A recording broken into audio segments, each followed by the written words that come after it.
You know, you use a calendar every single day, but have you ever really thought about what it takes to create one for an entire nation? Well, today we're diving into the fascinating story behind India's other official calendar. It's a tale of science, tradition, and a pretty ambitious quest to define a nation's time. And that really brings us to the big question, right?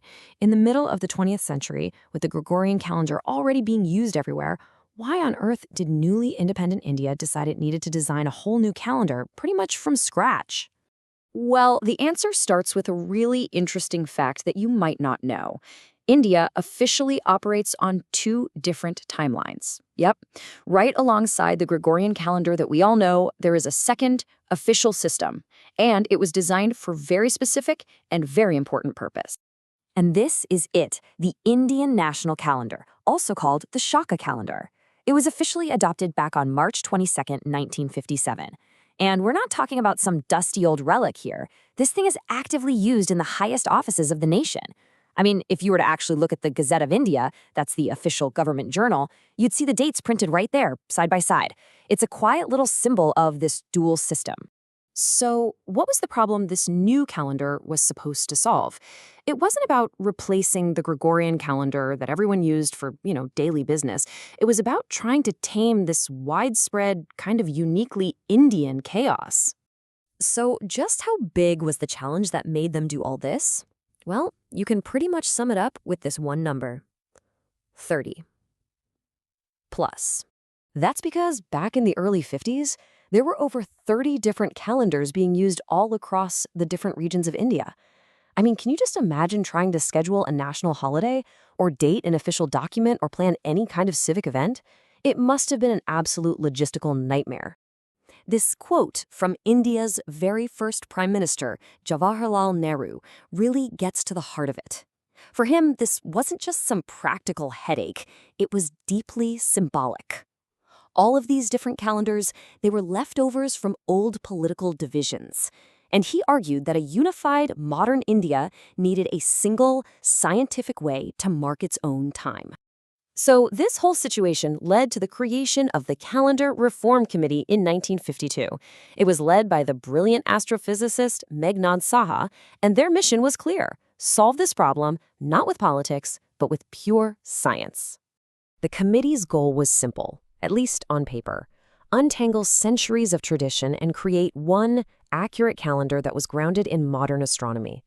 But as they started digging into all the existing systems, they found a fundamental scientific error that had been growing for over 1,000 years.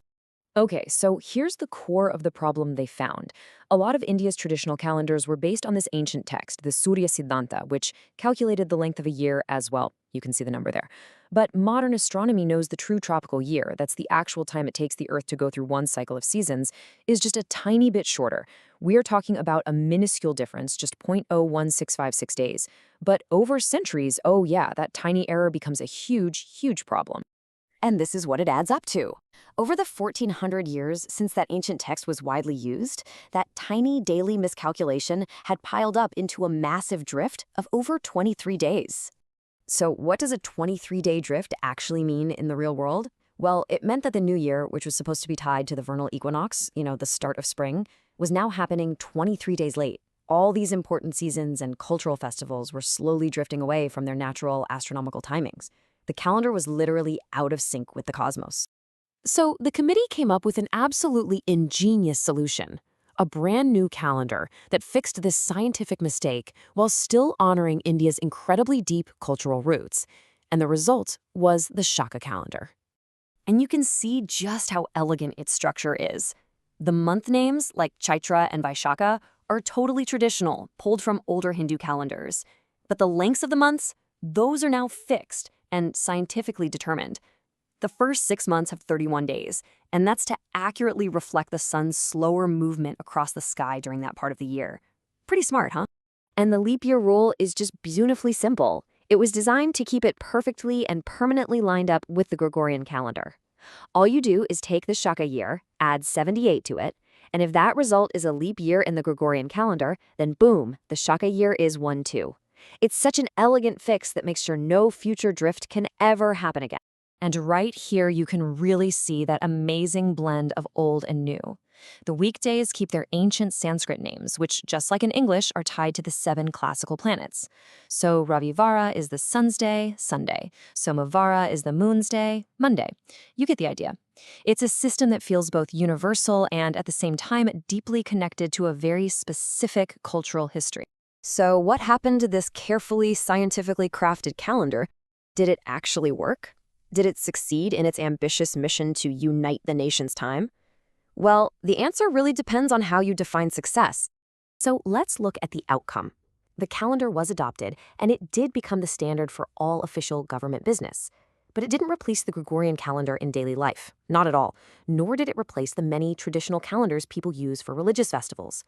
But here's the thing. That was never really the point. If you measured against Nehru's original goal to create one unified scientific calendar for the nation-state and end the administrative chaos, then yeah, the project was an absolute success. Ultimately, the Indian national calendar is so much more than just a tool to keep time. It's a really powerful symbol. It's a testament to a young nation's ambition to forge a modern, scientific identity while still honoring its deep, ancient past.